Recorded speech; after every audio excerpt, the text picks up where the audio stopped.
گلستان Saadi کتاب سے ایک واقعہ ہے کہ ایک بادشاہ ایک کشتی میں سوار تھا اور بڑے ہی اچھے انداز میں لطف اندوز ہو کر وہ سفر کر رہا تھا۔ اس کا سفر جاری تھا کہ اس کی نظر ایک ایسے شخص پر پڑی جو کہ کپ کپا رہا تھا، ڈر رہا تھا۔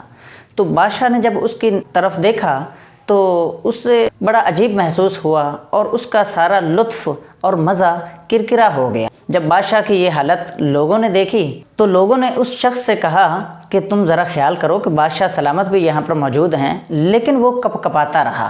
تو ایک عقل مند شخص بھی کشتی میں سوار تھا، اس نے بادشاہ سلامت سے کہا کہ بادشاہ سلامت اگر آپ اجازت دیں تو میں اس کی یہ طبیعت ٹھیک کر دوں۔ تو بادشاہ نے کہا بہت خوب۔ اس عقل مند شخص نے لوگوں سے کہا کہ اس کو پکڑو اور دریا میں پھینک دو۔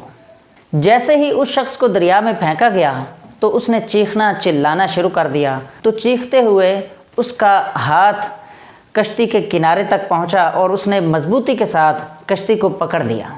لوگوں نے اس کو کھینچا اور کھینچ کر دوبارہ کشتی کے اندر بٹھا دیا۔ اب وہ بڑے ہی سکون سے اور اچھے انداز سے آرام کے ساتھ کشتی میں بیٹھ گیا اور اس کی کپ کپاہٹ بھی ختم ہو گئی اور اس کا ڈر بھی ختم ہو گیا۔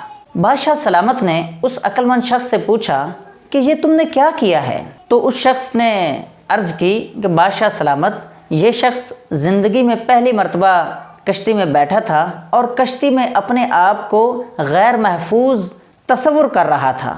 جب اسے میں نے دریا میں پھینکوا دیا تو پھر اسے کشتی کی اہمیت کا پتہ چلا اور پھر اسے ہم نے پکڑ کر دوبارہ کشتی کے اندر بٹھایا تو اب یہ بالکل مطمئن ہے اور بالکل پریشان نہیں ہے۔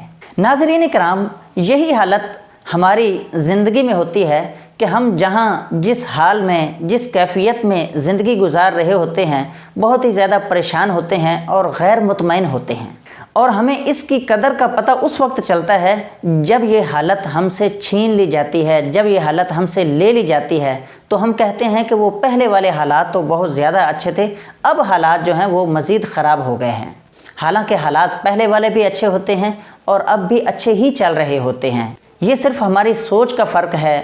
ہمیں چاہیے کہ ہم ہر حال میں اللہ تعالیٰ کا شکر ادا کریں اور جس حالت میں ہم موجود ہیں اسی حالت پر اگر ہم خوش ہو جائیں تو اللہ تعالیٰ ہمارے حالات اور زیادہ بہتر کر دے گا۔